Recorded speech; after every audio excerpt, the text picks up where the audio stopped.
Ayan, magandang araw na naman sa inyong muli mga idol. Meron na naman tayo ditong i-disc brake na Honda Click 125 version 1 mga idol. Ayan. Ganito lang ang paggawa niyan mga idol.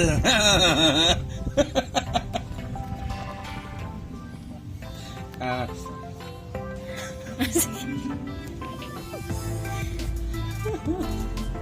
Ano?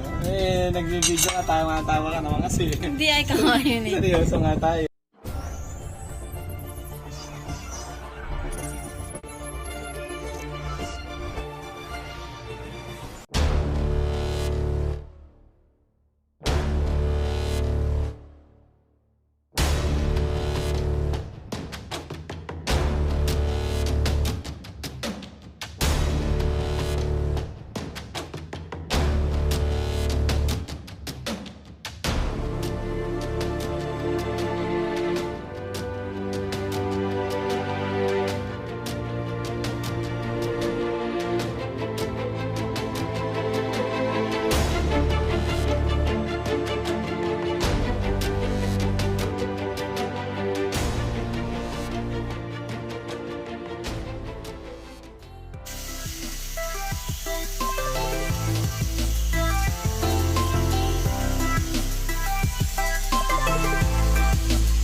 Ayan mga idol, ito yung ginawa kong bracket para sa rear disc brake ng Honda Click na version 1.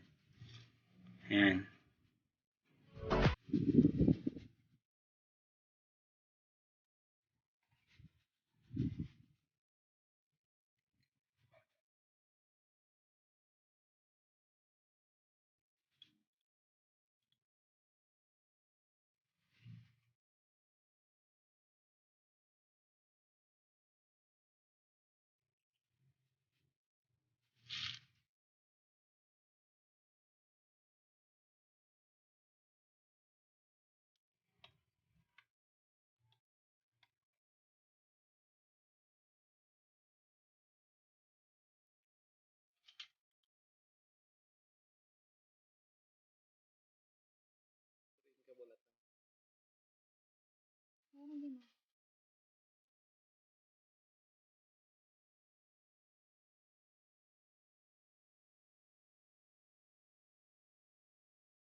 Ayan mga idol, ito yung ginamit namin sa pag-disc brake sa likod.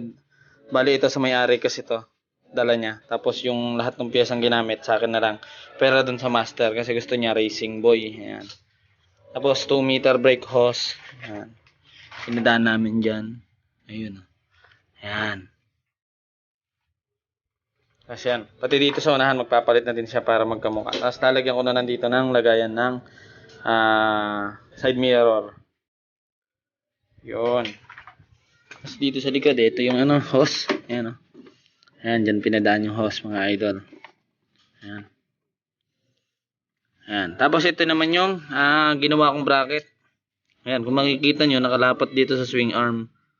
Ayan, dapat na dapat sa swing arm. Tapos ito ay suporta na lang naman to. As yung swing arm yan, siyempre matibay naman yan kasi makapal na alloy naman yan. Kaya hindi yan bibigay. Dito sa may ayan, ayan. Yung kain ng pada yan, pantay yan. Makakainan niya lahat yung disc. Tapos yung clearance ng ayan, makikita niya dyan. 1mm yata yan mga idol.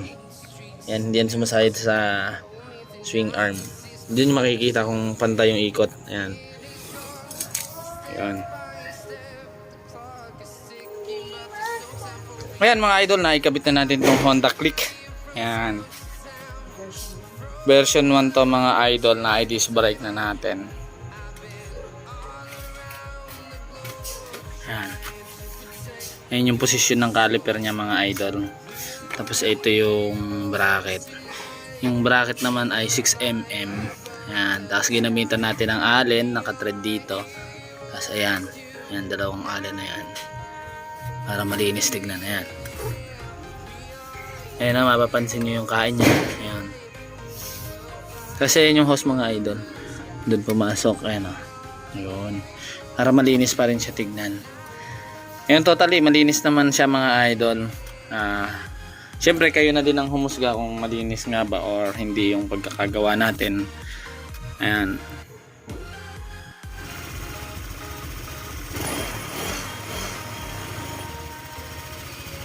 Thank you for watching.